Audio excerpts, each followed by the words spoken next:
Easy medical notes. Now we will see acute pericarditis. Acute pericarditis is inflammation of pericardium which coexist with myocarditis. It may be due to viral infection due to viral, bacterial, tubercular, or inflammatory due to rheumatoid arthritis, SLE, or rheumatic fever, or other causes like post myocardial infarction, uremia, malignancy, or trauma.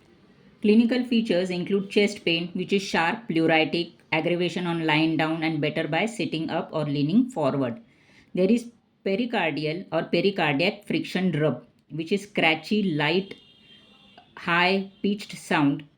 On ECG, there is diffuse ST elevation, also with low grade fever, dyspnea, tachycardia, and muffled heart sound. On investigation, there is ECG where ST elevation is there, increase ESR, CRP, troponin T and I are deranged. There is uremia or increased creatine level. Here in ECG, it is shown widespread ST elevation in lead 1, AVL, and V1 to V6. V1, V2, V3, V4, V5, V6. In management, mainly pain management, corticosteroids, antibiotics, and anti-tubercular drugs. In pulmonary pericarditis, there is complication of pulmonary tuberculosis causing pulmonary pericardial effusion with weight loss, low-grade fever, chronic malaise, where antitubercular treatment is needed. In chronic constructive pericarditis, there is progressive thickening, fibrosis, calcification of the pericardium.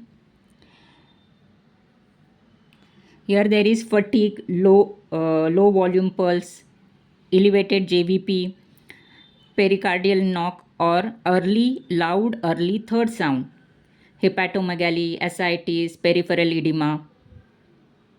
Management of chronic pericarditis is mainly due to loop diuretics or aldosterone or spironolactone or surgical resection of the diseased pericardium.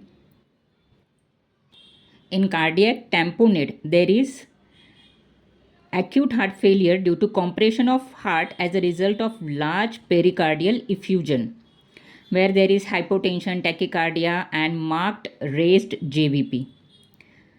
Clinical features of cardiac tamponade are dyspnea, collapse, tachycardia, hypotension, elevation of JVP, soft heart sounds, specifically third heart sound, and Kussmaul sign. Then management is surgical drainage, which is required.